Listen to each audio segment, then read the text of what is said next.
surprisingly enough, most of the time on Grindr, it's dudes that don't label themselves as gay. They're straight and in denial. It's mostly married men that are not getting shit from their women. If you're straight, then why are you on Grindr? I mean, that doesn't make sense. I just described it. They're married men that are not getting pussy from their wives, and they're acting out. And that's my clientele. Well, I was gonna say like.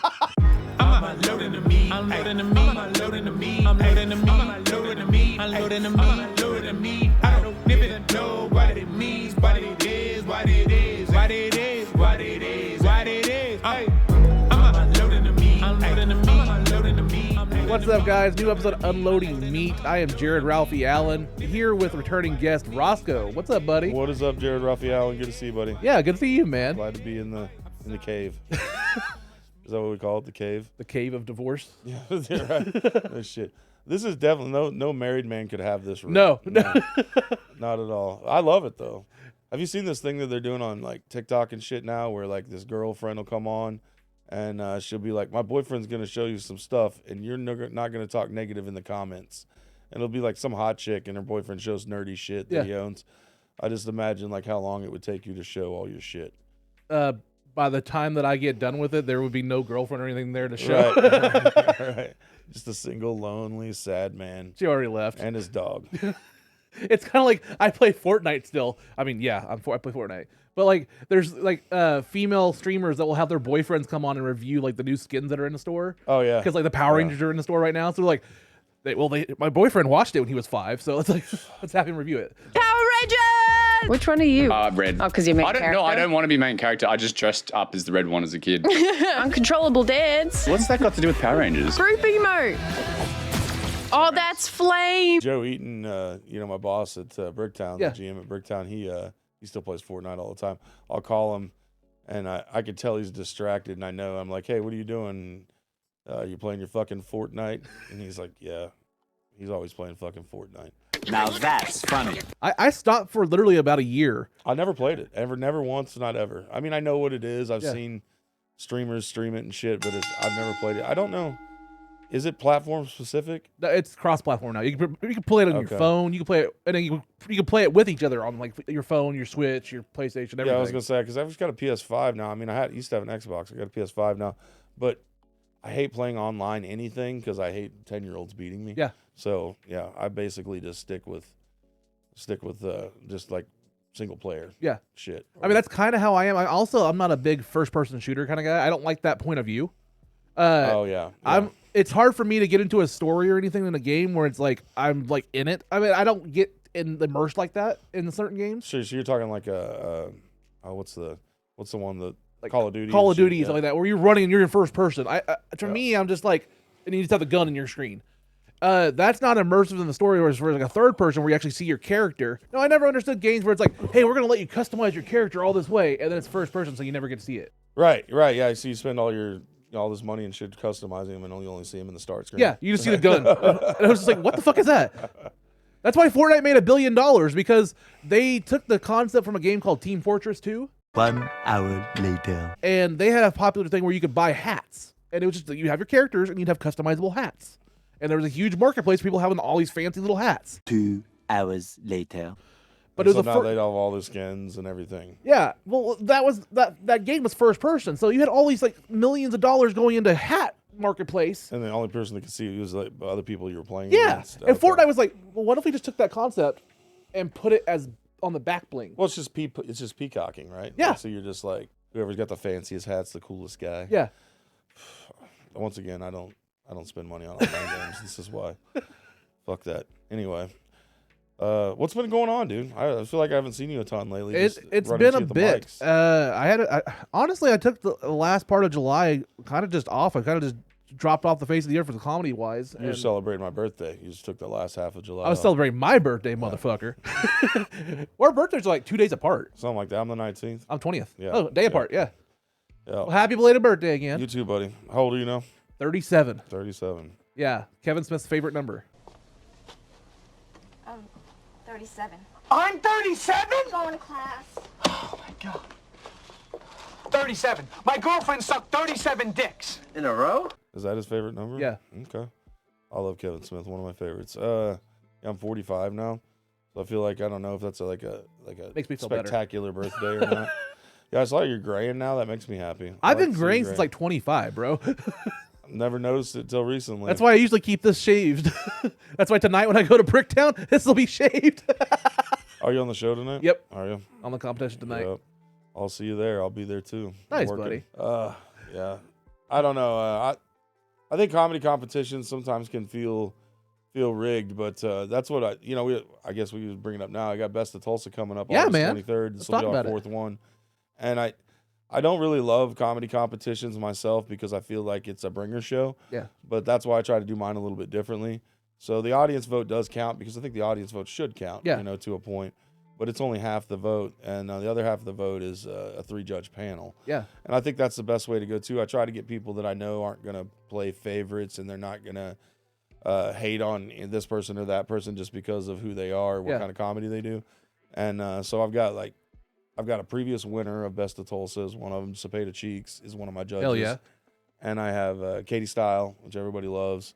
And then I've got Spencer Mills, which, I don't know anybody in Tulsa that just hates Spencer. So I try to make it like fair. Yeah. As fair as I can.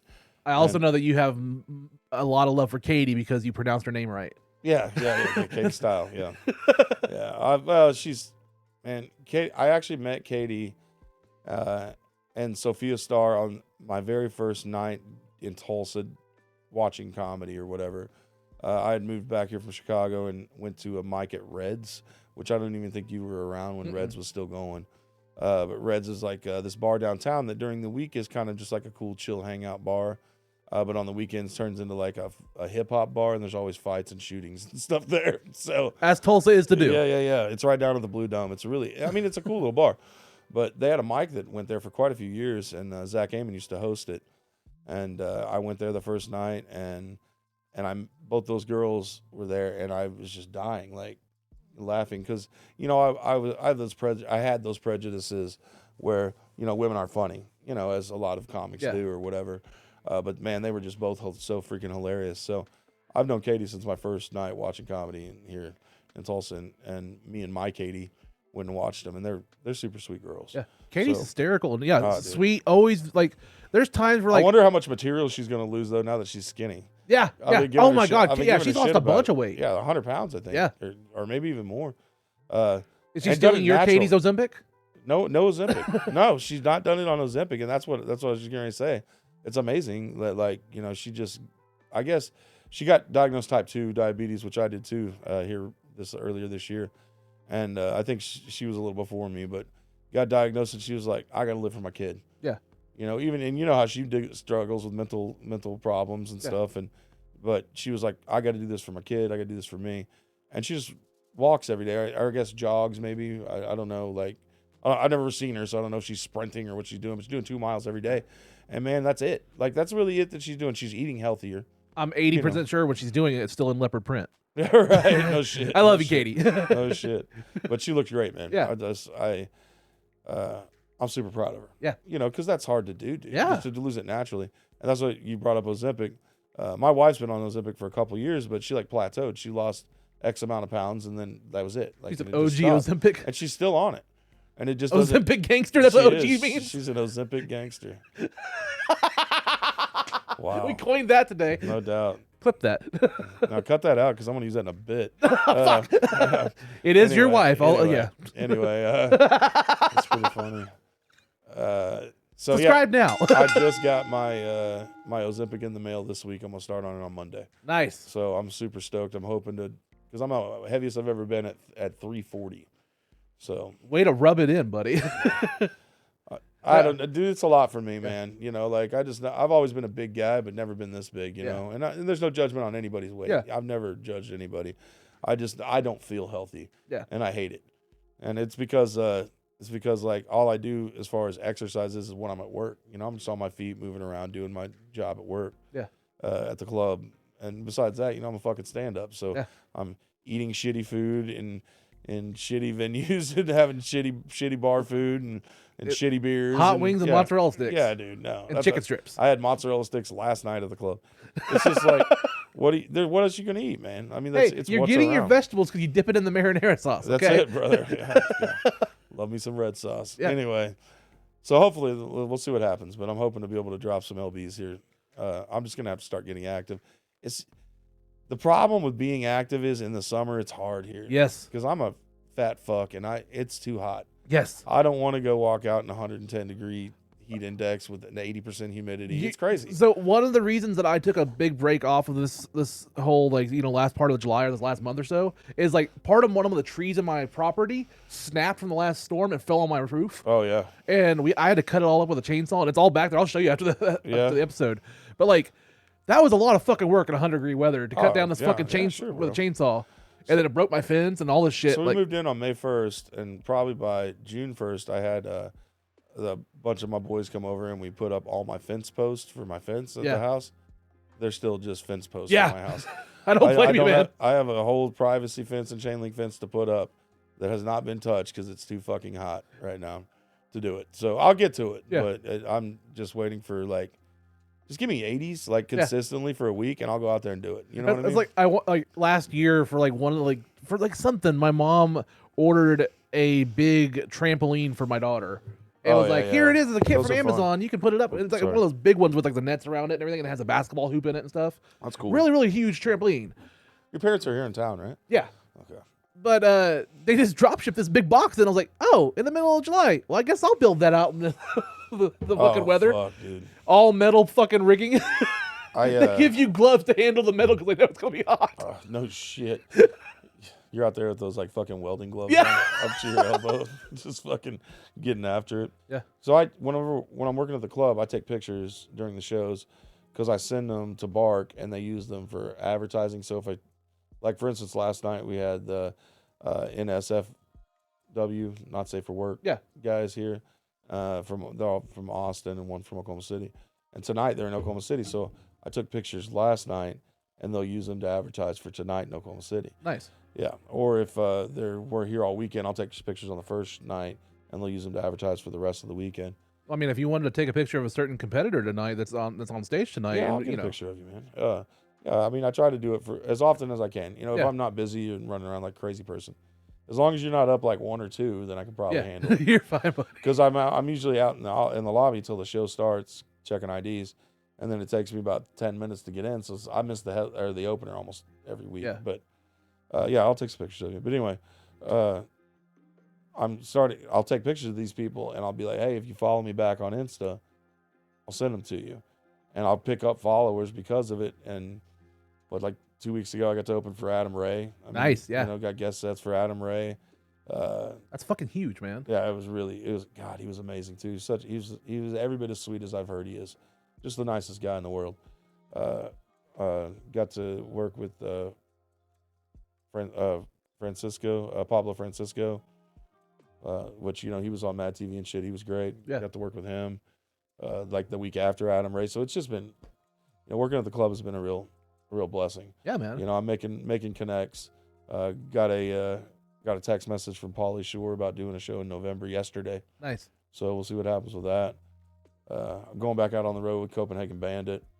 So I went out with Bandit probably 2 years ago, and then he just got busy and I got busy, and so he called me back and said he needs somebody to come feature for him on the road. There you go, man. So I got about 8 more dates with him coming up, starting in September. So that's good too, man. We're moving in the right direction. This last year has been it's been a busy year for me because I've been at the club almost a year now, and we do a lot of shit there. We're busy all the time there, and I'm thankful enough that Joe and Tyler let me off if I have shows. They don't really bitch about it. Know, and I do my best also not to miss whenever we have a big headliner coming in. When Adam Ray was in town, I had to miss one night because I had a show, but I was there the rest of the night. Yeah, so I do my best. It's really fun. I feel really blessed to be where I'm at right now in comedy, and I'm moving in the right direction, man. Yeah, it's awesome. I mean, really I love seeing you at Bricktown because also I love that venue. I love Joe. I love Tyler. It's the best room in town, and that's no offense to any other room. Yeah, I agree. 100%. We talked. I'm doing the best Tulsa Comedy Competition. That's at Tulsa Comedy Club on August 23rd. Tickets right now are $15 online. They'll be $20 at the door. Like I said, audience votes counts for half, and then half of the vote goes to the judges. We got I'll read off a list of the comics here in a little while. But you know, Tulsa Comedy Club's a great venue too, Yeah. and Looney Bin's a great venue too. I really don't have any hatred towards any of the venues. I think that they're all really solid, and we're really lucky to be in a medium-sized city and have 3 good venues. So, Well, you know, I think like, but I do agree Bricktown's the best, and that's no hatred towards any of the others. That's not saying well, any I'm of just the others saying, are like bad. in 2025, and we're both adults. I think you can say like 2 things can be right. Like just because you're saying one is the best doesn't mean the other ones are dog shit or anything Well, like no, that. it It's doesn't. like- But it's also the biggest room. Yeah. I mean, it's you know, max capacity is somewhere around 315. Yeah. You know, and we do sold out shows there. I mean, it Yeah. happens quite a bit. So, you know, you get 315 people in that room. It's a box. Yeah. You know, the only complaint I've ever heard any comedian say about Bricktown is the ceilings are too tall, and you know, that would be my only complaint too, because everything else about it is perfect. You know, it's a good room. It's dark. It's you know, the audience is usually pretty hot. Our lady that works the front desk, Michelle, does such a great job of seating, so that like, you know, everybody, whenever you're seated for a show, you start in the front and you make your way towards the back. So that way, you know, that always feels like a full room, even if it's not. You know what I mean? I was also impressed. Like I think it was like last month, you guys had like a magician there or something like that. Oh, he was and great. he asked for like stairs or steps to get to the crowd in the middle. Yeah. And Tyler just built a fucking Yeah, staircase. he did. He's just sitting in the hallway. Yeah, Back, and like it's a really nice staircase. like he just Yeah. built it, and it actually looks like it's part of the actual stage. That's the Magic for Humans guy off Netflix. Man, he was really good. Yeah, but I was just impressed by the ingenuity of like, hey, we can make it happen. And then, like Tyler just gets it going. Like shout out Tyler, it was awesome. We will do anything we have to do for the comics or for the talent, and that's the best thing about Bark, and that's a Bark thing. Yeah. You know, Bark Entertainment is who owns Bricktown. Their number one is to take care of the comics, because if you take care of the comics, they'll go out and do their job. They'll make fucking people laugh. That's their job. Their job is to only to make people laugh. Yeah. Everything else falls on us, you know. So I think we got the best customer service of any of the Bark clubs, and they're all great. Yeah. You know, they have 7 now, which is crazy, you know, and there could be more in the future. Who knows? But you know, Bark is just, I just feel really blessed, man. It's a great company.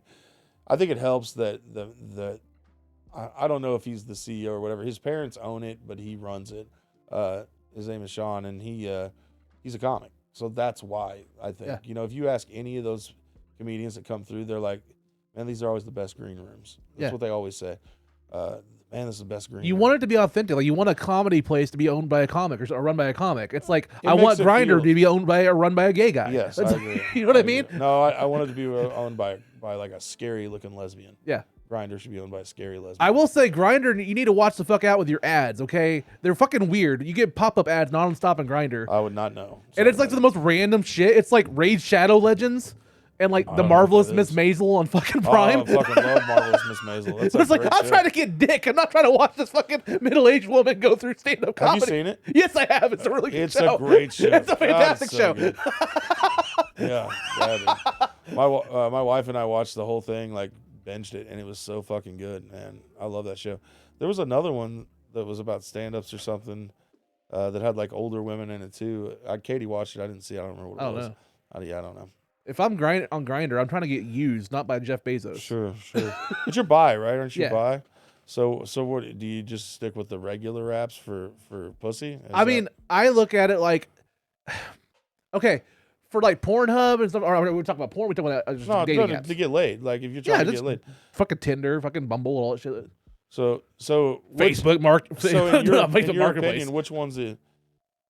Are you more likely? I'm assuming you're more likely to get laid off of Grindr. Oh, of course. because gay men are, you know. Men are just so direct. Well, they just fuck everything. And surprisingly enough, most of the time on Grindr, it's dudes that don't label themselves as gay. They're straight and in fucking denial. It's mostly fucking really? married men that are Well, if fucking you're- not getting shit from their If women. you're straight, then why are you on Grindr? I mean, that doesn't make sense. I just described it. They're married men that are not getting pussy from their wives, and So they're acting out. And that's my clientele. Well, I was gonna say like, my last relationship, we didn't have a ton of sex the last year, but I never thought, man, I could sure use a man's mouth or an asshole from some dude. I never thought that. Well, I'm so just saying, we're in went Green that Country, route. Oklahoma. There's a lot of manly women out here. So I mean, you're not wrong about that. you're only an Adam's apple away. I'm not saying I never fucked a girl in my 20s that looked like a man. That's different. I just thought, okay. I'm gonna have to write that down. If you're looking down while they're giving you head, you can't see the Adam's apple. That's true. You can't write that down. That's fucking good. Yeah, write it down. Clip it. Yeah. There's Yeah, something that's there, Roscoe. Jot that down, Jamie. You need to get you a Jamie. Yeah. Nice. You got a soundboard over there? Yeah, I got. So if we get sexy. Oh, nice. That's that for when you're talking about what WWE just do with the women? Where they brought the women back. Women wrestling. I don't watch WWE. I watch AEW. Like WWE kind of just like lost me. Like Yeah, I don't. it's not my cup of tea. I honestly, it's so corporate now that they're owned by TKO and the company that owns the UFC. Yeah. And it's like there's a Well, fucking I saw you had Larry in, right? yeah. So I mean, I know how much Larry's into wrestling. Yeah. Like he goes every year to WrestleMania, like that's his thing, and has been into wrestling for many years. Did you guys talk old school wrestling? We talk both. Because I got to assume that you're old school wrestling too. I like a little bit of everything. Attitude Era. I mean, Attitude Era was a big thing. Like I will tell you this. because you were like at the perfect age, because you were probably like 8 to. I 8 could to tell you, 13 I or something? recently uncovered the match card for the first wrestling show I ever went to when I was really, really young. I was like 11 or 12 Okay, here in Tulsa. Or? in Tulsa. Uh-huh. And I was shocked what the main event was because I misremembered it. I was so young. I remember the entrances and I remember like people. Sure. But I don't remember the actual match or anything. How old are you? 11. Okay, yeah, sure. So it was, I went and saw, I remember the Hardy Boys. And I Okay. remember Yeah, seeing, everybody loves Jeff Hardy. I remember seeing the Fabulous Freebirds or Michael P.S. Hayes from the Wow, Fabulous Freebirds. That's crazy. And And he had to have been old even then. he was. Yeah, yeah. I thought I With the remember- blonde hair. Yeah. Yeah, And- dude, that was an ugly fuck. Yeah, okay. And at the Yeah. time, and if you watch WWF back in the day, the Hardys had him as a manager. And so I Okay. misremembered it as like he was just accompanying to the ring for But this, he had a this match. indie. It was him re-teaming with his partner as the Fabulous Freebirds versus the Hardys as the main event of this indie show in Tulsa. Oh wow, that was an indie show. It was an indie show. It was OPW. Oh, dude, I wrestled OPW. I And- told you that. And it was like, 98. it's like one of the like worst horror stories. Where was like it at? amazing fucking like premise for a match, and I have no memory of it. Where was it at? Where'd you see it at? Fucking some kind of convention center in Tulsa. I have to So- look it up. So when I wrestled OPW, I got to wrestle a tag match against oh god, these guys. The That lick you. Yeah, Bushwhackers. Thank you. Good God. The Bushwhackers, and I got licked by the Bushwhackers, and it was like a highlight of my life. It was like 1999. This was January 15th, 2000. Oh, jeez, wow. I had to find this match You card. missed me by a year, bro. Dude, I saw Who else was on the match card? Who else? 'Cause I Okay. probably know some of the guys. this is okay. Here we go. Fairgrounds Pavilion in Okay, Tulsa. yeah. So yeah, I've definitely wrestled there. That's where I wrestled against the Tarantula defeated Oklahoma light heavyweight champion Joey Casanova. Joey Casanova. I saw Prince Albert defeat Gangrel. Oh my gosh. Okay. And yeah. 'cause I remember Albert because he was in his black leather singlet and he had Yeah. the hair. Yeah. And I remember seeing him. I was like, oh, because I was like right by the guardrails on the entrance. That's so funny, man. And Oklahoma tag team champions, the Bad Boys, Splash Yep. Jackson and Bull Schmidt. I like both those guys. Bull was a dickhead. He was one of my coaches. and he used to give me the hardest bumps, man. They defeated the New Genesis, Jimmy Kane and Ian St. James. Wow, dude. SSOW champion Eric Watts defeated Rick Garrett. Eric Watts. I love how they just steal like Cowboy Bill Watts' name. Like that's Yeah. what they're doing. Yeah. I love that about wrestling. Listen to this match that I have no memory of, but I can't believe I missed it. Luna Vachon versus Sherry Martel Wow. and it ended in a double DQ. Oh yeah, somebody hit somebody with a Yeah. chair. Yeah. Oklahoma champion Rocco Valentino defeated Brandon Groom. Loved Rocco. I actually have an autographed Rocco picture at my house right now. Rocco was one of the nicest guys in the world. And then Eric had another match. Eric Watts defeated Eli the Eliminator. So Eric just was wrestling multiple matches. Yep. And then the main event was Jeff Hardy and Matt Hardy defeated the Fabulous Freebirds, Michael Hayes and Terry Gordy. I wonder what that Terry Gordy. Wow, that's a name I hadn't heard. in Yeah, years. but like I wonder what those guys made because those guys were paid.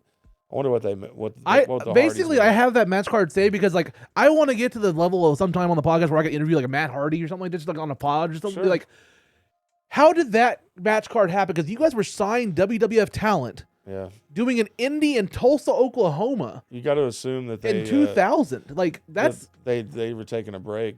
They had to have been like that's a lot of WWF talent though. Like Yeah. on that card, I'm like, I wonder if it was like loaned out from like OFW or OVW yeah. Who knows, man? with Al Snow and all them. Yeah, and, like that show was great. I wish Yeah. they would have done the wrestlers or whatever. season. Yeah, Yeah. I thought that was super fun. And Al was such like a personality. Yeah. You know, he was super fun whenever he was doing his head stuff. Yeah. And that attitude He era had- was so different. That guy would have been launched in the stratosphere, and it kind of became this thing. Like, do you know that his figure was banned at Walmart Oh yeah, I did know that. because of the mannequin head? yeah, They thought it was a severed head, and all the moms freaked out. I do remember You that. can't have a yeah. severed head in an action figure. So dumb. It's a fucking mannequin head, but it says "Help me" on the fucking top of the head. It does say that, yes. It's implied. Yeah, him talking to the head. Yeah, it was such a weird thing. That's not even the most fucked up thing that ever happened to Al Snow. Do you remember his dog? I don't know that I do. There was a famous storyline where Big Boss Man kidnapped Big Boss Man. Boss Man kidnapped Al Snow's dog Pepper, ground it up, and fed it to him. This was like Scott Tinnerman on South Park kind of shit.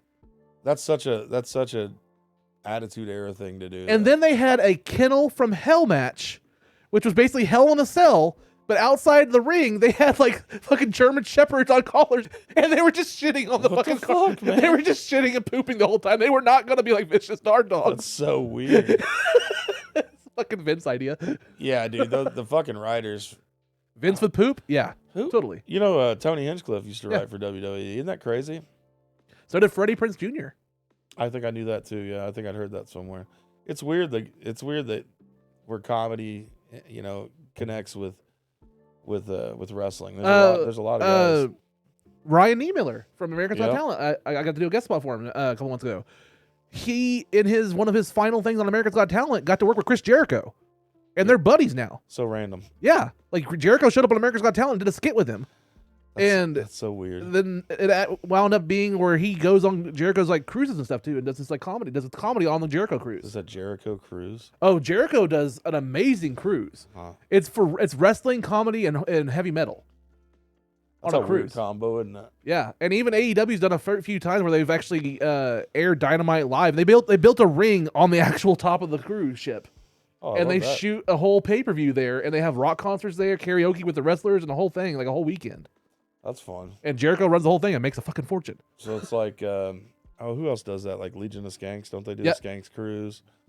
I think Are You Garbage are talking about trying to do one. They're getting so big. Like Yeah. Are You Garbage is like just going, and I love it because they're two good guys. They're Like two of my favorites, dude. That was of every single person I've seen come through the club, I was most starstruck by those two really, because I've been listening to that podcast since like episode 2. Like, because randomly it just showed up in my algorithm one day, and Yeah. I started listening to it, and and then the pandemic happened, you know, and I was listening to them all the way through, man. Yeah. They were with Legion of Skanks at the beginning. That's who started them out. That's where they were doing the pod at. Yeah.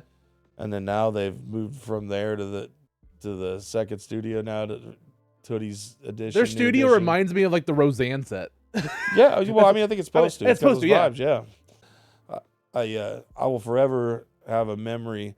I had to go out and get something leave the green room, and Katie was in the green room with them sitting down. Yeah. And I walked back in, and Katie's in one chair, Foley's in the other, and they're sitting there talking about Ozempic. I gave them a ride from the hotel over to the club, and Foley's big ass could barely fit in my front seat. Foley could barely fit in my front seat, not the back seat, the front seat. And they get in, and Kevin's in the back, and Kevin goes, "Oh, I could tell you could smoke your Bernies in here because my car smells Yeah. like cigarettes because I'm a smoker." Yeah. And I was like, "Yeah, fuck, smoke." You know, I got to hang out with them quite a bit. I got to hang out with Luke, new guy Luke. It was right after Toby left, like literally weeks after Toby left, and I didn't want to ask about what happened, Yeah. you know, because I still don't really know. Well, yeah, I mean, there's they not. tell you to really- get out of the car. Yeah. That's my car. I don't Yeah. care. they really haven't really even touched on it. What happened exactly? Is that for the best? Maybe. I hate it for all of them because they were a good crew. Yeah. You know what I mean? Like Toby felt like a good third, but I think that new guy Luke's kind of starting to come into his own. I mean, podcasting has been around enough, and like me and you both love podcasts. I mean, Yeah. obviously, Yeah, I like, listen to a lot of pods. it's a format that I hold near and dear. But like, they're fleeting moments. Like Yes. nothing's permanent. A lot of my favorite ones, back in the day, Tiger Belly and stuff like that. Like Kalila and Bobby Lee broke up. Yeah, but they still do it. Yeah. Yeah, Come Town, when Stavros and all them split up. Yep. And like those I like were like Stavi's World. It's pretty good. I love Stavi's World. Let's take 5 so I can have a Yeah, cigarette. go ahead. All right, we'll be right back with Rosco.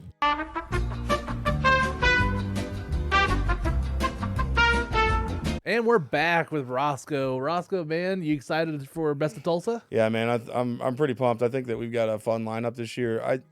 The thing about Best of Tulsa, you know, and sometimes you get some heat online because you know how that shit goes. But people will be like, "Oh, I know. These aren't the best comedians in Tulsa." And here's the deal: is I try to be super mega inclusive when it comes to Best of Tulsa.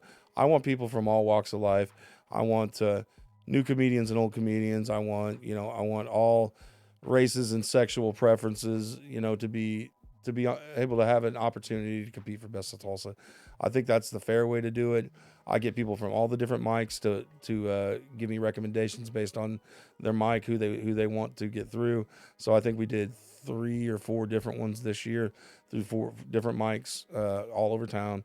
Then I had an undercover secret group of veteran comics here in Tulsa that helped me pick the remainder of the people. So I don't want to put my name on it and be like, oh, these are just Roscoe's friends, because I don't want to do that. I don't think that's fair. And you know, I've had a lot of different kinds of comics on. You know, Trash made it to Best Oklahoma last year. You know, and Trash is very unique. You know, doing his puppets and stuff, and I respect that, because you know that may not be your cup of tea or my cup of tea, but it's somebody's. You know, and it was good enough for him to make it to Best Oklahoma. I think Trash is very funny. He's got an act. Well, especially if you compare Trash now to what Trash was when he started, you know, compare all of us, you know, we were all fucking hack sucks when sucks. Some of us still are. Hey, don't talk about me that way. Anyway, so here's my list for this year, and I think that, like I said, I think there's a lot of diversity in this group. So hopefully that we have a great show. We got Brian Bizjack. Nice. Biz, and I think Biz has actually done Best of Tulsa once before.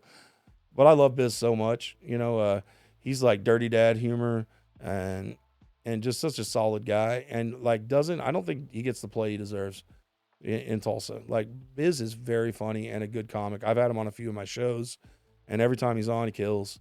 And he's just got some really solid jokes that you could tell that they're like his perspective. Mm-hmm. And I appreciate and love that about him. So Brian Biz. We got Duke Durant this year. Nice. Duke, you know, is one of my best friends, but also is just such a great comic, man. So good at improvising. And I love whenever here nowadays he's been getting into doing like Trump and stuff, and it's super fun. He does Trump and Obama, which is fun to hear. Yeah, his Obama's really good. I haven't heard his Trump. I've heard his Obama. Yeah, they're both really solid, man. And Duke's mind just works on a different level than a lot of people's, and I appreciate that about him. So he's really been pushing Best of Tulsa. So, you know, this is a shout out to all the other comics on Best of Tulsa. You guys better have a lot of people out, because Duke's going to bring his whole fucking army. Dalen Young, who's one of the newer guys, but is super, super solid and super funny, and is running a lot of shows here in Tulsa. Just had him on the show a couple months ago. Yeah, and I like Dalen a lot. I think he's really funny. We got Ethan Paul Barton, another guy that runs another mic here in town, and I love Ethan. I think Ethan's super funny. And sweetheart of a guy, too. Yeah, that's what I was going to say. Is so, like, he wants to learn comedy, and you can feel that in what he's doing. You know what I mean? Like, he comes and watches shows, and you can see him in the back, like taking notes and learning. He wants to sit in the back of the room and not be bothered during a show, because he wants to absorb it. Yeah, just wants to be a sponge. Yeah, and I love that about him. Yeah. And I think he's super funny. One of my favorite things about him is how he laughs at his own jokes.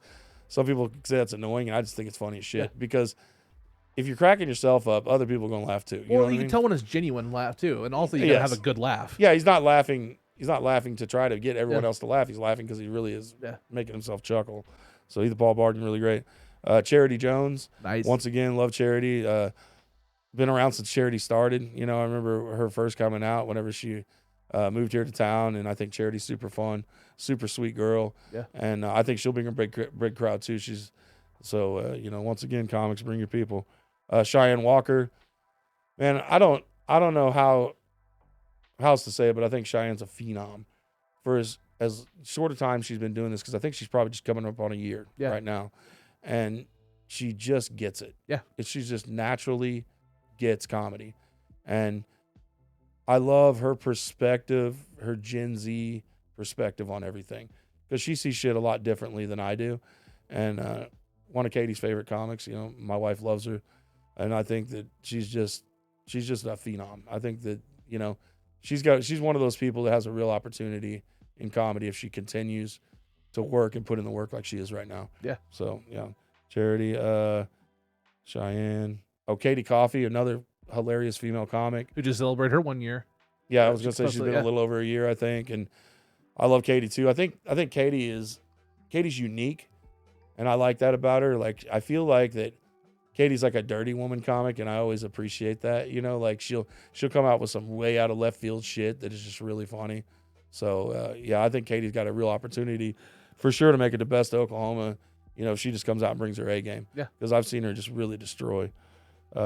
Hayden, who in my opinion is one of the best young comics in Tulsa. Yeah, Hayden Barker. Yep, just did Hayden Parker. Yeah, sorry, I should put his last name on there.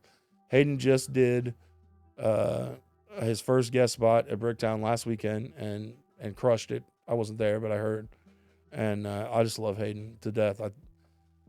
He's such a fucking goofball. You know, coming on stage and being like, I think his opening line, it's one of my favorite lines, is I'm what my ex-girlfriend calls a financial burden, which is just such a fucking solid line. It's so funny. Yeah. Or he says, another one of his good jokes is that he's like, I have a low-level drug dealer face. Yeah. Which is so good.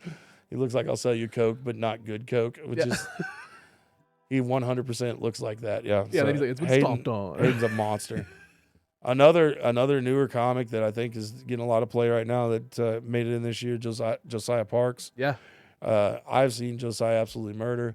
He comes from he's a weird comic, and I love that. You know, I like a weird comic.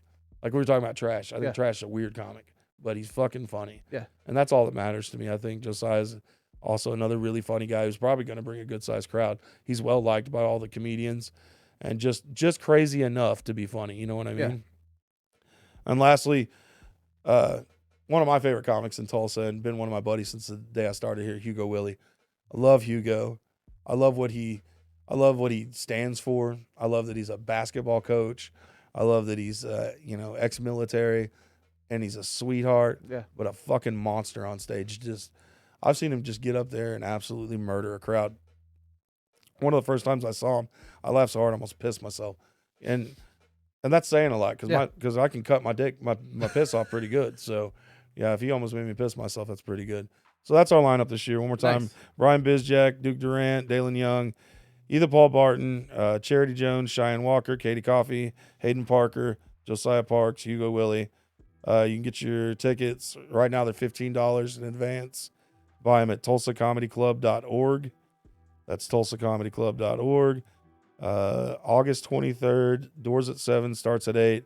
Hosted by me, your 3 judges: Spencer Mills, Nice. Cepeda Cheeks, Jr., and Katie Style. So we've got some real killers. Also, there's going to be a special guest appearance. They've already got their poster out too. W is going to be making a special guest appearance. Oh, nice. So it's always nice when the former president comes out to support your show. So I think we're going to have a great show, man. Remember the top 4. We'll move on to best of Oklahoma, Nice. and we may go 5 if we get a ton of votes. So I really want these guys to show up and show out. And I want to thank Tulsa Comedy Club for having us out. Yeah. There we go. Shout out to Tulsa Comedy Club, guys. So yeah, that's that. I was saying that I've got some gigs coming up. I'm going to be in Joplin, Missouri, September 20th with Copenhagen Bandit.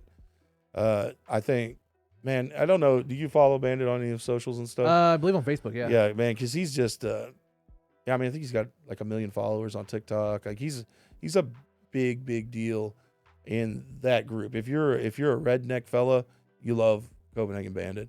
And man, this guy, Bandit's a big dude like you and I. Well, maybe not as big as us, but he's a big dude. He's a big dude.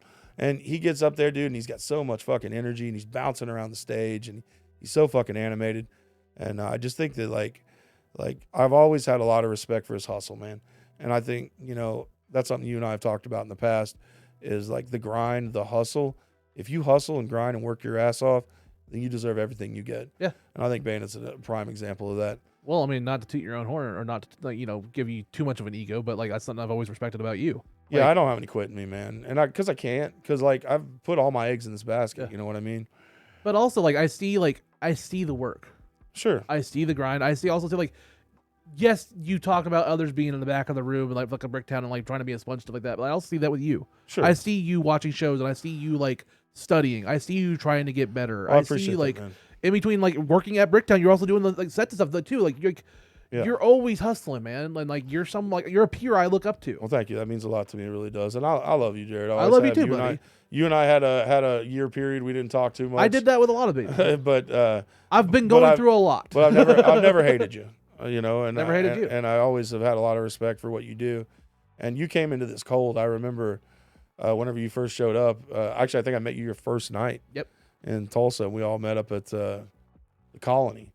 Yes, I've shared that story on here a couple times. Yeah. You and I went out to it was my second mic ever in 15 years at Tulsa Comedy Club, and you said the top 5 people, whatever, come see us after the show, and we'll talk to you. And it was like me, Juju, and I can't remember the other 3.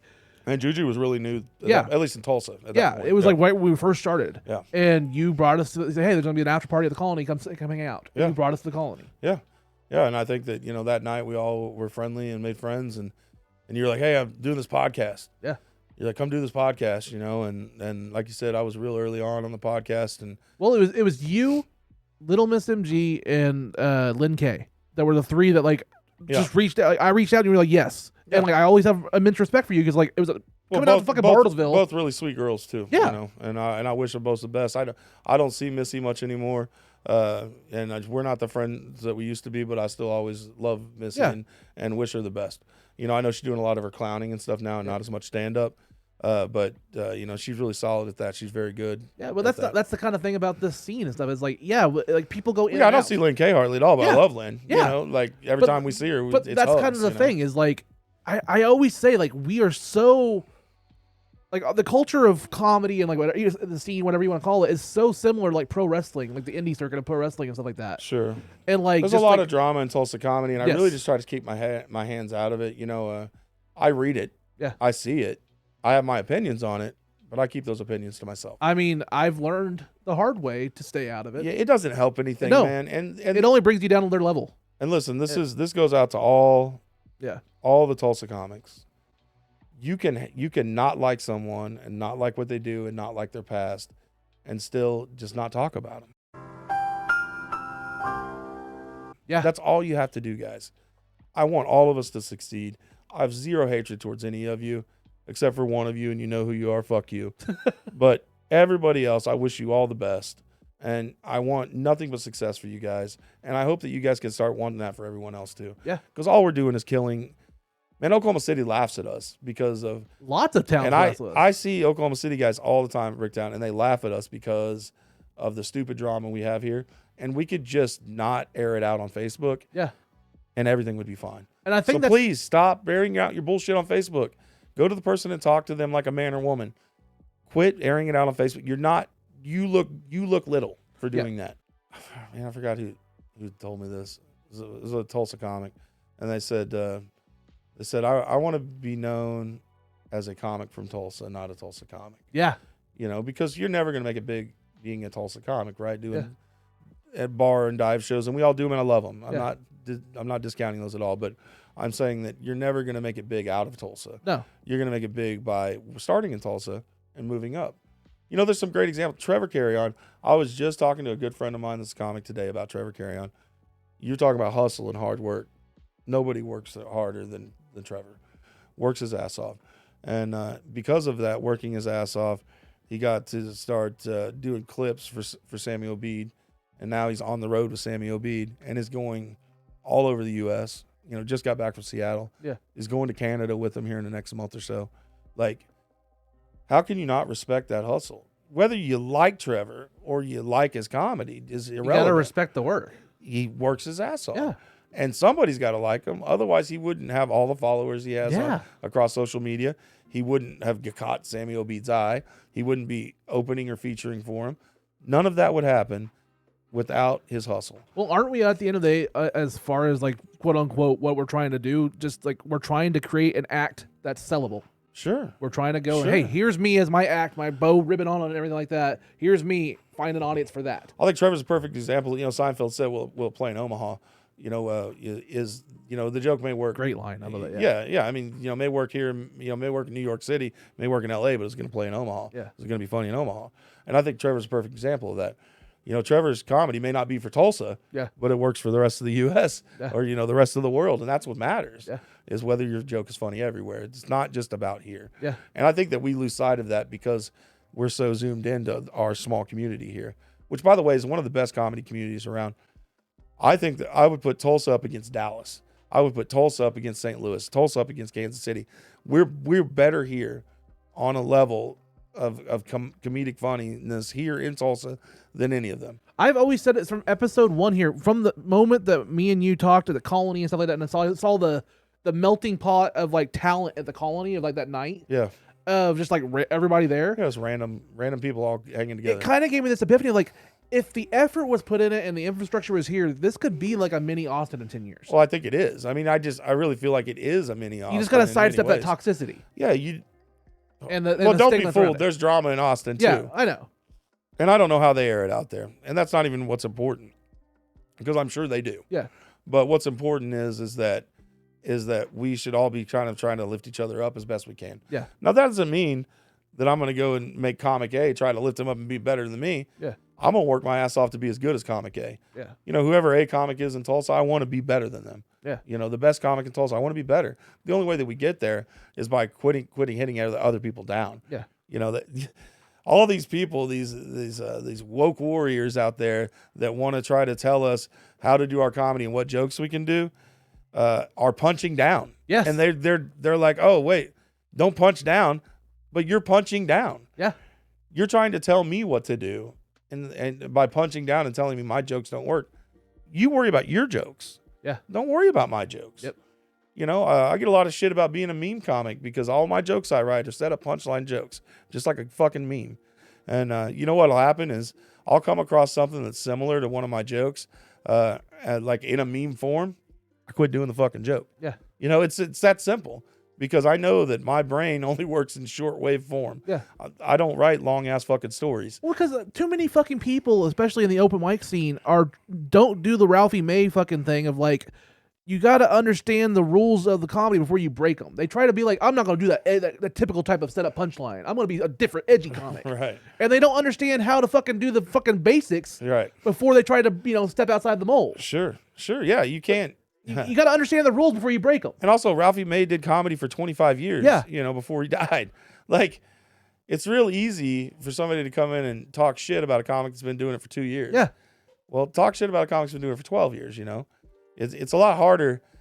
It's real easy to make fun of one of the newbies and a lot harder to make fun of Trevor. Yeah. You know what I mean? Because he's been doing it so long. Yeah. And Trevor knows what the fuck he's doing now. He's found his voice. Yeah. Trevor knows who he is. A comic that's been doing this for 2 years doesn't. Yeah. I mean, I've been doing it for almost 5, and I don't. Yeah. Either. I don't know my voice yet. I don't know finding mine. it. I'm finding it. I find it every day. I feel like I get hints. I Yeah, feel like yeah, I sure. feel like I get hints, but I'm nowhere near. That's a good way of putting it. I mean, I think that's what it is you get hints. You find a joke, and you're like, ah, fuck, this is who I am. I'm this joke. There's the joke I've been doing lately about growing up poor, and I think we all, and I'm like, who grew up poor in here? You always get a few woos in the crowd. And I say, yeah, I grew up eating a lot of TV dinners, and in particular Hungry Man dinners, and I love a Hungry Man dinner. You'll have some more woos in the crowd. And I'll say, but man, I feel like Hungry Man dinners, they really ruined brownies for me, because I can't eat a brownie unless it's got corn in it. Yeah. And that joke has been crushing. Yeah. And I'm just like, fuck, that's who I am. I'm corn and the brownie guy. Yeah. That's really just at my heart who I am, because that's the kind of jokes that I write, and that's the kind of shit that goes through my head. Well, I mean, like, not again. I have no ego about me. I'm a baby comic, novice comic. I have nothing Sure. about me. No ego about where I am in like life or anything. Sure. I try to keep a level head on all this shit. But like, fuck, man. They tell you all the time, like Shout out to our sponsor, HTO. HTL sponsor us. or Monster Zero Energy. Yeah, I would either love one. that. Either one, yeah. Or Hasbro, you own like my entire childhood. Oh, But no, like they always tell you, like if you're a fat guy, don't make your humor all about fat jokes because like it's like the low hanging fruit kind of thing of like. There's a rule kind of like that, or like a thing about that. I get so sick of hearing about low hanging fruit though, because here's the deal: when you and I walk on stage, the first people think is that's a you big gotta acknowledge Own it. but You don't own like it. make your entire set just Sure. that. I don't want to be just a funny just like fat guy about fat humor for 5 minutes. Sure, but Alliteration aside. in that right in that, That was same clever. in that same vein, Ralphie May made an Yes. entire career out of being a fat guy. But at the same time, you watch an hour of Ralphie May, it's not all fat No, joke, fat joke, not fat every joke. joke is a It's fat peppered joke. in, but like But a good part of it is. yes. Yeah. And so like I basically just I try to be self-conscious about that, but then like I also like part of the LGBT. Well, there was a point. I was gonna say there was a point in time whenever all your jokes were I like to suck dick jokes. Yes, And like you- it became a and crutch. you finally realized, oh, that I need to be more than just this I suck dick joke. Yes, because And I also think we all need that, you know. but also like as much as I am an open guy in Oklahoma, that's not the crowds in Oklahoma. I'm glad you realized that, because a lot of people don't realize that.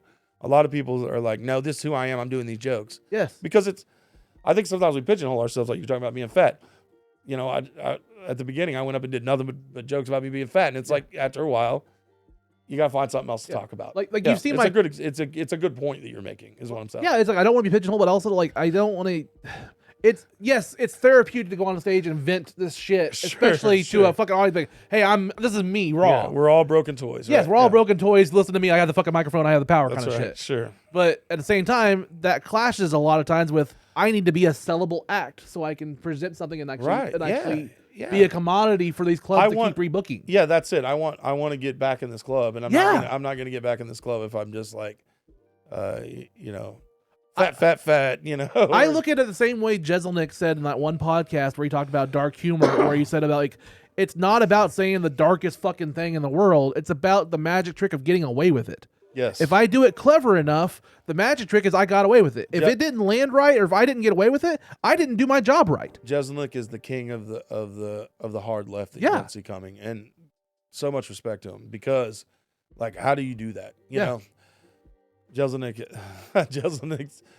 has some really fucking killer jokes that just come out of nowhere. Yeah. Well, my point of that was like, he did that with the dark material. My thing is like, if I'm going to incorporate any kind of like LGBT or like fat humor in my stuff, I got to do it in a certain way where I pull off the magic trick, quote unquote, where Right. like I landed it in a certain way that, yes, I'm talking about what I want to talk about, but it's still humorous. It's still selling. Right. You find the funny. Yeah. Yeah.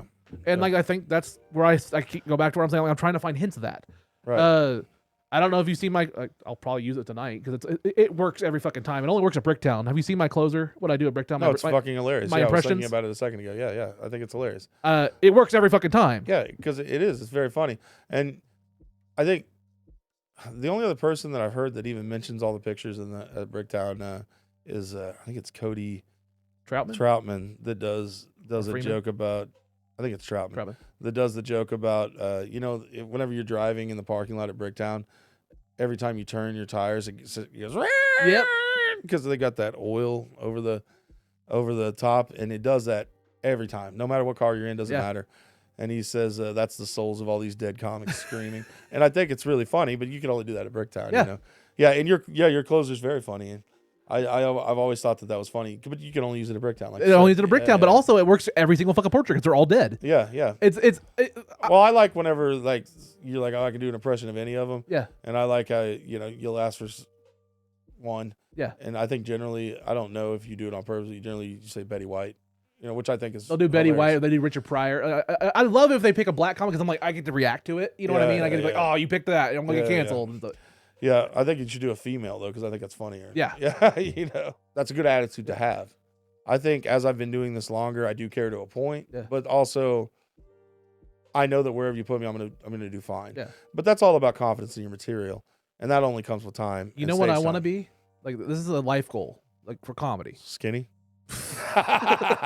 Damn it. Bruh. No, like, this is the cheesiest thing, but like, as far as like a stand up or something like that, I want to get to the point where I'm like Paul Walker in the beginning of Too Fast, Too Furious, Okay. where like a racer didn't show up and they're like, hold on, I got a guy. Yeah. call them up. I can make it happen because I know no matter what, I'll make it fucking deliver. I'll land. Sure, and I feel I like being that guy in a yes. pinch. I want to have enough to where like people could call me on to do that. And I know I'm not there yet, but I want to be. There was when I was probably about a year and a half in or something. I was getting booked on a lot of this one booker's shows. A lot of people were bitching about it, and this booker, somebody said, why are you always putting Rosco on shows? And this booker said to him, because I know Roscoe's going to do his time. He's going to be funny, and he's going to be prepared. Yeah. What else do you want besides that? I mean, that's it. That's that's exactly what you're saying. Is that like, if I'm booked on a show, there's nobody that has to worry if I'm going to be there because I'm always there. I'm going to be early, and I'm going to be funny. Yeah. And I'm going to do whatever amount of time you need me to do. Yeah. Those are the three things. Like and it doesn't matter. I feel confident in myself that I can do anywhere from 5 minutes to 45 minutes. Yeah. And I know that, and obviously if I do 45 minutes, you're gonna have some filler. But I know anywhere between 5 minutes and 30 minutes, I'm gonna do well in that whole time. There's not gonna be a lot of this. It's it's gonna be the jokes hit. Yeah. But that's only because of stage time. Yeah. And being able to polish. And I am a little bit cocky. You were talking about that earlier. I am a little bit cocky, but I also think I've earned that off of working my butt off for the last 5 years. And like I said, I don't think I'm the best comic in Tulsa. I don't have any qualms about that. There's a handful of comics that are better than me, but I think I'm top 10, and I think I've earned that spot. Yeah. And that's no offense to number 11. Yeah. Or whatever, even number 1. I just think that like it comes with time. And I hope that in 5 more years that I'm top 5 or, whatever. But it goes back to the wrestling thing. Like fucking, I can't remember what a lot of wrestlers say it, but like you join the WWF, nobody joins the WWE to be the tag team champion or the light heavyweight champion. Sure. If you get into wrestling, you want to be the world champion. That's right. And if you're not going for the fucking WWE title, what are you doing? Well, I mean, I think I told you before, like I didn't get into comedy to be a stand-up. That's like never really my plan. I got into comedy because I like to write. I'd love to write for somebody. But now just in the last probably 6 months, I've decided that I'm just going to go where this takes me, wherever that is. Yeah. If I'm writing, great. If I'm acting, if I'm doing stand-up, whatever it is, I'm just going to do it. Yeah. I've had 2 different talent agents reach out to me, and I think I'm just going to start just going wherever I do it, wherever it'll take me. That's kind of where I've done with this philosophy. By this time it come out, I'll have a little video coming out on YouTube to kind of explain where I've been for like the last month or so. But like, I took some time off because like I did episode 100, and I did a lot of work on it. I burnt myself out. I did a lot of work on it. How many views are you at? I don't know. It's like 1,000 something. It's great, man. On that. I mean, I did really well. Good. It's probably your best video, yeah. It's my best video. Yeah. I learned special effects to fucking do the duplicate. Yeah, it was fun. Where I interview myself. Remember, I called you and told you. Yeah, I was like, that was really cool how you did that. Yeah, thank you. Like, it means a lot when people see that shit. But like, I burnt myself out, but it also put me in this like melancholy state of like, I had to review a lot of footage. I had to review a lot of old episodes and a lot of old memories, and like, especially people like some people I don't talk to anymore. Sure. And doing that and putting that in that way kind of made like almost like this is your life kind of thing a little bit. And but this is your life. I know. I mean, to be fair, But then also it coincided with me turning 37, and it kind of just put me in this, I don't want to say depressive funk, but like this like melancholy kind of state of like. I told Katie last night, I was like, fuck. I was like, I'm middle-aged now. 45, I'm middle-aged. 45 to 60 is middle-aged, so like I'm there. Well, I mean, I'm fatter than you, so 37 is middle-aged for me. Well, yeah. I basically use dog years. Well, you're bro. definitely not middle-weight. No. Hey. But yeah, man, I get it. I get what you're saying. Like it's. It made me hard to be. Well, this is the last 2.5 years or whatever your life is. This, right? Yeah. I mean, this is when you came into the scene. This is what were known for. Yeah. And I think even now people know you because of the podcast. Yeah. Because not everybody in Tulsa has seen your stand up. No. But and they all know who Jerry Ralphie Allen is, and they know, hey, he's the guy that does the podcast, and they all know someone that's been on it. Yeah. Because if they do any kind of comedy, because we've all. And I'm proud of that. I'm proud of the spotlight I've tried to help build for this area, and just like the people that are gracious enough to come on here. Like I'm proud of. Yeah, like you said, I mean, it's an hour and 15 minutes from my house to here, and that costs gas and takes time. And I have no problem doing that for you and for me. Yeah. Because this is also for me just as much as it is for you. And I think anybody that comes out here has got to know that, you know. It's shameless self-promotion, but at the same time, it's also getting to hang out with a friend. Yeah. I mean, you know, and just spend an hour bullshitting about whatever happens to come up. I do like that about this is that, you know, we had one or two things we wanted to hit on during this, but we didn't have a script. No. You know, there was no set what we're going to talk about. We never discussed it except for I just want to talk about Best of Tulsa. That was it. You know, everything else didn't really matter. I love that. I love the freeform format on it, and I love like just where there's no limits on it. We can do whatever the fuck we want here, and just have a nice, like, Absolutely. honest to God chat. And we were talking movies earlier. Let me ask you something. Yeah. I'm going to switch directions real quick.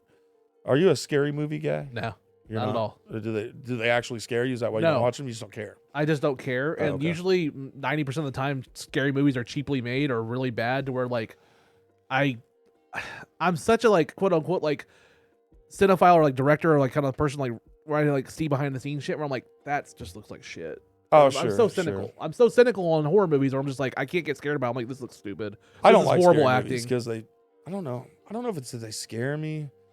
More psychological stuff that scares me more than that. Yeah. But like I just don't really like scary movies. I never really have been into them.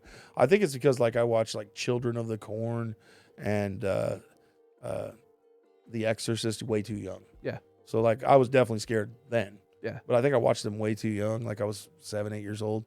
Or my dad was real into Stephen King, so I watched a lot of Stephen King shit when I was young. Yeah, like I remember Cujo when I was like 6 or 7. Yeah, and that fucking scared the shit out of me. Super scary. Yeah, sure. Yeah. The Cat's Eye. You ever seen that one? No. It's like little like mini movies. There's like 3 of them. And it's They're all Stephen King short stories. You know what ruined Stephen King for me? Was like my brother-in-law when I was young. He showed me Maximum Overdrive. Oh yeah. And Yeah. the fucking semi with the Green Goblin. And like that movie is so ridiculous. Yeah, it's silly. It's hilarious, and the entire theme or soundtrack is AC/DC. Yeah, but then you watch The Stand or something. Yeah. Like, there's some definite. Stephen King's a hell of a writer, but And then I read it back in the day, and that book. I mean, I have a lot of friends that are terrified of clowns, and because of the original It. Yeah. Because you know I'm Tim older. Curry, yeah. Tim Curry. And I've never I always thought that was silly. Like I don't know. I grew up going to circus and shit. well, I mean, they left out some crucial scenes from the book too, in both the sure. show and I've read the book too. Sure. But yeah, they don't have the whole like kid gangbang scene in the sewers. Right. It's super creepy. But I wonder if they're gonna have that on the Welcome to Dairy show coming to HBO soon. oh, are they doing that? I didn't know that. They're Yeah. doing a Welcome to. I didn't know that. But the reason I was asked because I watched a movie with Katie, who also doesn't like scary movies. The other night I had a Saturday off, and I was like, "Well, let's watch a movie. We don't ever watch movies at home." So we watched Wolfman. It's a Blumhouse movie, and you know Blumhouse does pretty good scary movies, so far as I know. And I liked it. Because I hadn't watched a scary movie in a long time, and I thought it was pretty fun. I mean, it was a dude, you know, gets scratched by a wolf and turns into a wolf. Yeah. But they didn't go overboard on it, and they didn't make him like super wolfy. I mean, like I like the original Halloween, John Carpenter's Halloween. Right. I like classic like that. I like The Exorcist. Trying to think of something recent. Like I just watched Death Proof again. I love Death Proof from Quentin Tarantino. Was I that think good? That's a fucking great movie. Yeah, I don't think I've seen it. I have the poster up on my. I love that movie. Quentin Tarantino doing an old slasher fucking grindhouse horror movie, low budget, as cheap as hell. I liked the vampire movie that he did. It was good. From Dust Till Dawn. I thought that was fun. I will say one of my all-time favorite experiences watching a horror movie is not even because of the movie, it's because it was on DVD. Final Destination 3. Not 1, not 2, 3. I don't know if I've seen 3. I'm gonna guess I probably have. 3's the one with the roller coaster. They all crash in the roller coaster at the beginning. Okay. Yeah, I've probably seen it, but it was like in passing. So the Final Destination movies are fun because you'll be out on, driving on the highway and be behind some semi and the logs. just think you're gonna die, Yep. and that's all because of that movie. like they're still doing it because they had Final Destination 5 come out recently. I heard that, yeah. And there's it's on the main page of HBO Max right now because they have it on there, and it'll auto play the trailer as you just hover over it, and it goes right to this scene where the dude's outside with a party, and there's a whole thing of crushed up ice for a bar, Yeah. and he drops broken glass in it, and everybody starts getting broken glass in their drinks. Oh, shit. And I was like, Well, I'm never going to a fucking bar again. Yeah, no shit. You just right? ruined that. I mean, No I watched shit. 7 seasons of Bar Rescue and I already knew about that. But like, but no, Final Destination 3 was 3D in the theaters. They had like a gimmick. Oh, but back that in was the day. fun. Yeah. But when they went to DVD, they needed a fucking gimmick to like how do you sell it because like they didn't have like big 3D numbers back in the day. So they made it a choose your own adventure DVD. And it's one of the most fun movies you'll ever watch because every death will pause and it'll be like, should they dodge left? Should they dodge right? Oh yeah. And you get yeah. to choose your own adventure. There's alternate endings. There's even one where like they all die in the beginning and it just goes credits. Oh, that's fun.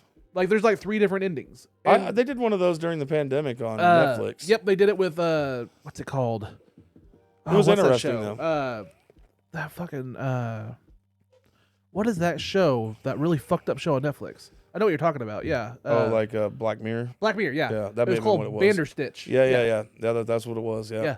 I remember Katie and I watching it. It was interesting. I did it twice, and I don't think you can watch it anymore. I think they delisted it. Probably because it probably took too much whatever. Probably just too much. Like it's not compatible with like all the smart TVs and stuff now. Like nobody can really use it with a remote. God, man. You try to fucking hit the answer and it takes you to Hulu. You're like, fuck. I don't want commercials. Yeah. Which apparently, like within the next couple of months, Hulu's disappearing. Oh, really? Disney's Have you heard phasing it out because they own it all with the Fox that? merger. So they're just gonna fold it into Disney Plus. Yeah. Yeah, way But to make football me season's getting ready to start. So wait to make me even less of a WWE fan whenever the WWE signed that deal with ESPN this week. Did you hear that? They signed they're a on multi-year Netflix. deal. Raw's on Netflix. SmackDown is on USA for the next 5 years, and then the pay-per-views are going to go to ESPN's new platform. It's like not even ESPN Plus; it's like their new streaming one. well, who just didn't UFC just sign with Netflix? Yeah, Paramount. Oh, so all of their stuff will be on Paramount. There's no pay-per-views anymore. Pay-per-views will be on Paramount Plus. Well, I heard And there's then- no pay-per-view. Like it No, doesn't. yeah, It doesn't cost you. it's 50 just part of your bucks. subscription. Yeah, Yeah. and like the Which new is nice. the new ESPN one is going to be $30 a month just for the pay-per-views for WWE and stuff in the ESPN thing. Will And that it's like- also open up though, like SEC and all that? So you know, I don't know. But basically, they did the math. Like, if you want to watch Raw, SmackDown, and the pay-per-views, it's going to cost you like $90 a month. Yeah, Yeah. that's It's like, crazy. fuck. You know, I always, whenever streaming first came out, it was awesome, right? Yeah. Like I remember watching like Lost on Netflix and being like, "Oh, this is so cool! I can watch every episode, no ads, blah blah blah." But it very quickly became a mess. Yeah. You know, I cable's kinda- just not worth it anymore unless it's something like I said, like where you got DVR and you can just fucking DVR. I don't binge, but I do like having it on my own pace. Like, I resubscribed recently for that bundle because King of the Hill came back. And How is it? oh my god, it's the best revival I've ever seen in my Is it fucking good? life. They don't miss a beat. Have you been watching South Park too? Yes, Yeah, South Park's great. They've had 2. Yep. Right. Which it's weird they're doing a week off in between each episode. Well, I think they're doing that just to keep up with the news cycle because you know they write that show 6 so days, fucking fast. Yeah. I mean, yeah, I've watched that doc or whatever where they go through it and it's 6 pretty days to air. interesting. Yeah. How much are you using AI in what you do? Hardly at all. Right. Sometimes on thumbnails, a little bit. The main thing I use AI for is my descriptions. Like whenever I'm just like doing like an episode synopsis of like what the episode's about, Uh-huh. and I'm trying to put in as many buzzwords like what we talked about. Like today they'll be like, me and Rosco talked about Best of Tulsa. We talked about wrestling, AEW, you know, movies, Right. and I'll put that into like an AI generator to make it like a big. Makes a paragraph out Yeah. of it. Okay. And I was that's just what wondering use. because, you know, like that, it seems like that AI is getting its hand in everything right now. And Yeah. I'd like to be the guy that thinks it's horrible, but I think probably in the long run, it's going to make life easier for all of us. Yeah. You know, but I think AI is what it's going to end up doing, is just freeing up a lot of time for people. Yeah. Which I think is probably a good thing. Yeah. It's going to take a lot of jobs, but in turn, it'll allow us to have more time. What's going to matter is just keeping everybody fed and housed. Yeah. Because, you know, At the end of the day, if AI just takes over the world, just blame Will Smith. well, I blame Will Smith for most things. Yeah. Do you ever have wet dreams? Not in a very, very long time. I had a wet dream today. Really? I took a nap today and woke up and had come. You in were my that pants. excited about coming That's here. what it was, dude. I don't even remember what I was dreaming about. Unloading meat. I guess I unloaded my meat. Yeah. Yeah. Essentially. Yeah, dude. It's weird being a 45-year-old dude and having wet dreams. What was that? My meat. Oh, I thought you were gonna play the sexy music. Yeah. Who's your favorite Power Ranger? Tommy, Green Ranger. Mm-hmm. Which I mean, I have him tattooed on my arm. The Dead Ranger. Yeah. Yeah. I mean, that's kind of one of the things that got me out of the COVID thing. That got me out of my slump of like getting out. Was like he died, and I missed going to get him signed. Is that White Vision? Yes. Wow, I didn't know they made a White Vision figure. That's really cool, actually. Vision is probably my favorite. Well, he's for sure my favorite Avenger, but I think he might be my favorite comic book character. Really? Him and Deadpool are real close. Deadpool and Nightcrawler were two of my biggest favorites. I like Nightcrawler, yeah. I've always had a soft spot for Vision, or like in the DC, like kind of, what do you call it? The DC equivalent, Martian Manhunter. I always felt they were very similar. Yeah, they are. Yeah. The guys that can phase through, they have the capes and stuff like that. Like I like Vision. So who's the most powerful Marvel character? Because I think there is an answer for this. I mean, Franklin Richards is up there. Okay, sure, yeah, I'll give you that. I would give. I mean, at the same time, Squirrel Girl. He doesn't love Squirrel Girl. Squirrel Girl has beaten Thanos. Yeah. Like Yeah, Squirrel Girl Squirrel has, Girl like, if you fig. look at her like IMDb or like her like biography, she has beaten some of the biggest people in the Marvel universe. Does he have a Squirrel Girl fig? Yeah, somewhere. I think she fell down somewhere. I have a bike right here for squirrels. Oh, okay. And then she's somewhere, yeah. I think Scarlet Witch is right there, as is Phoenix. Phoenix, yeah. I mean, Phoenix could literally end the universe. Yeah. Which is, I mean, that's pretty powerful, I think. You know, more powerful than Thanos. Well, I mean, Franklin Richards is the son of the Fantastic Four. Right. And he's a mutant, and he has just the power to like warp reality. Whatever he thinks of just happens.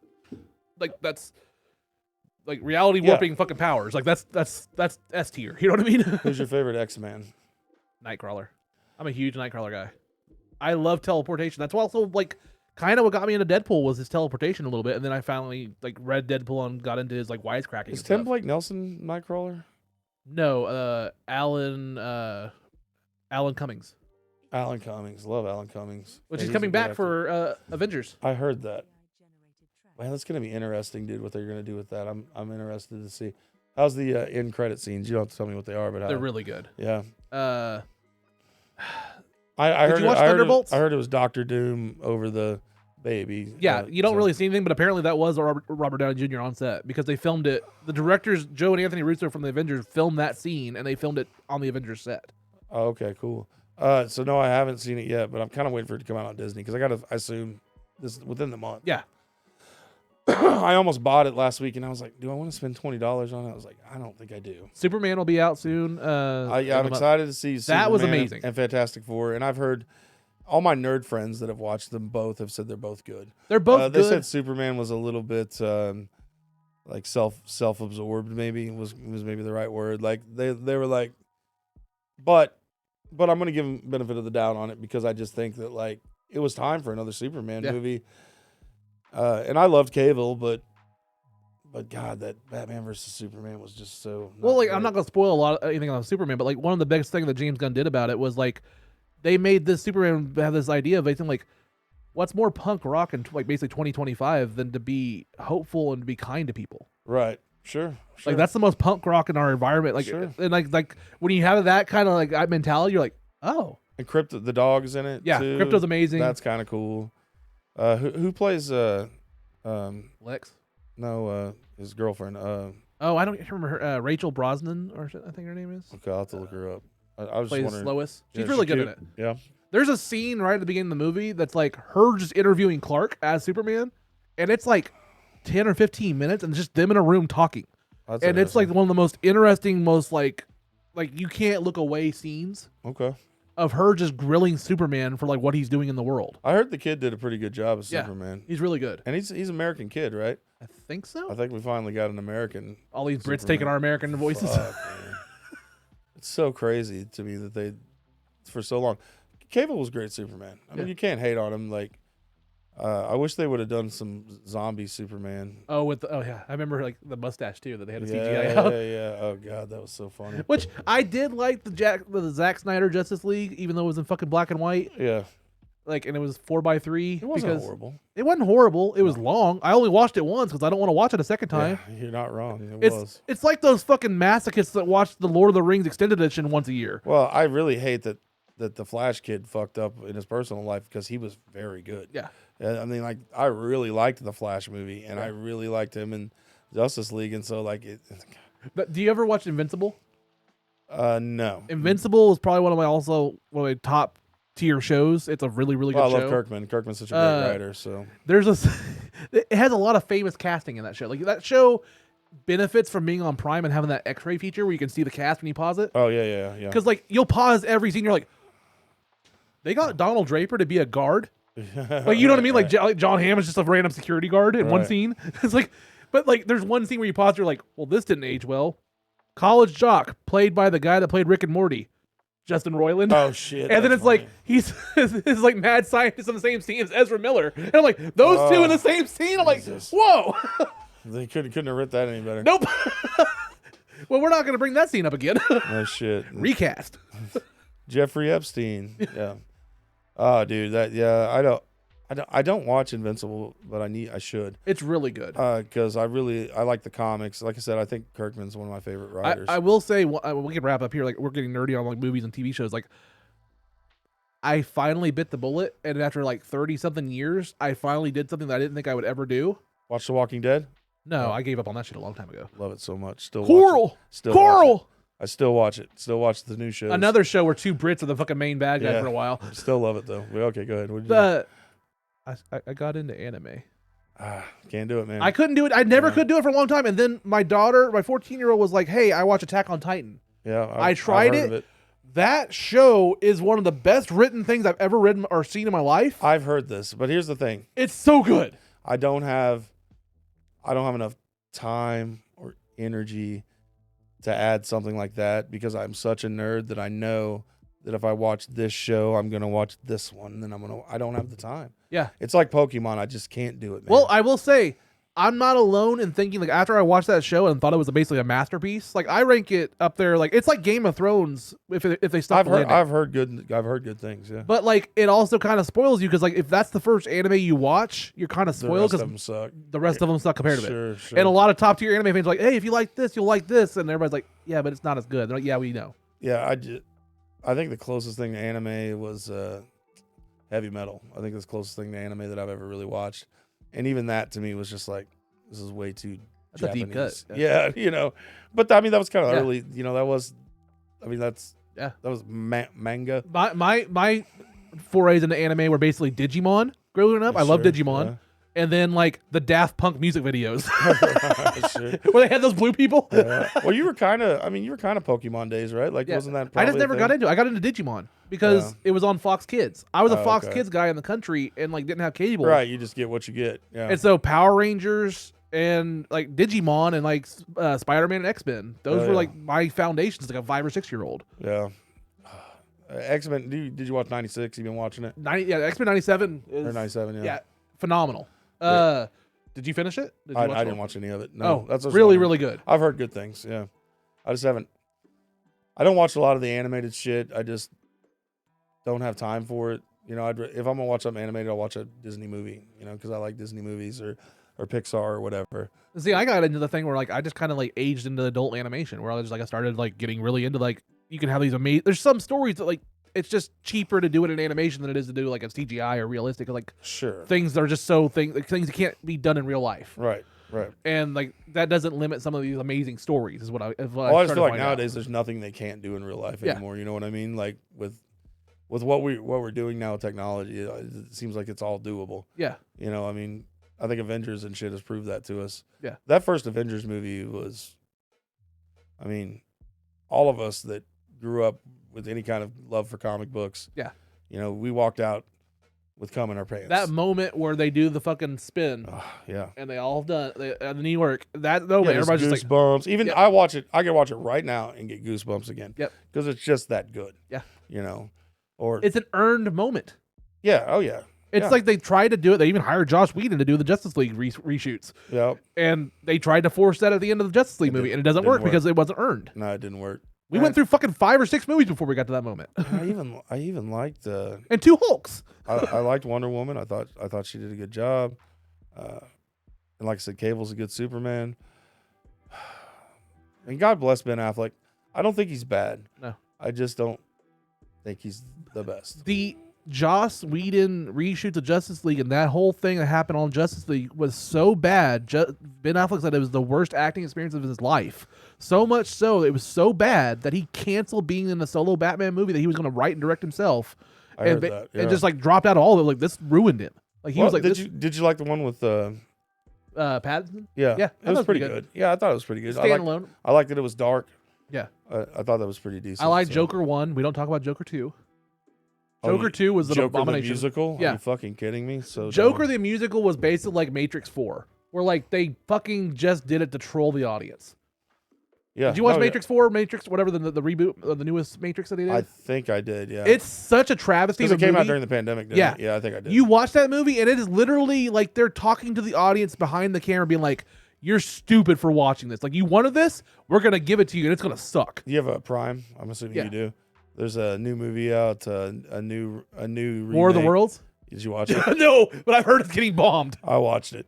You watched the Ice Cube War of the Worlds? I watched it late at night one night. Katie had fallen asleep. Oh. It was the day it came out, and I didn't know it had come out. And I saw it, and I was like, what the fuck is this? Yeah. And it said this year's release date. And I watched it. What's today a good day? It was so bad, dude. I had to think of an Ice Cube line. Yeah, it was so bad, dude. So Yeah. after you watched that, you felt like you got fucked with no Vaseline. Right, that's right. There you go. Hey, 2 for 2. And we're ending on that one. Love you. Yeah. Thank you for having me, man. no problem, man. On that note, guys, this has been this has been Unloading Meat. I've been This has been Jared Jared Ralphie Ralphie Allen. That's who he is. Yeah, I've been Rosco. yeah. Same fat time, same fat channel. That's right. We'll see you next time. Later, guys. Peace. Unloading the meat. Unloading the meat. Unloading the meat. Unloading the meat. Unloading the meat. Unloading the meat. Unloading the meat. I don't even know what it means, what it is, what it is, what it is. Bye. Have a great time.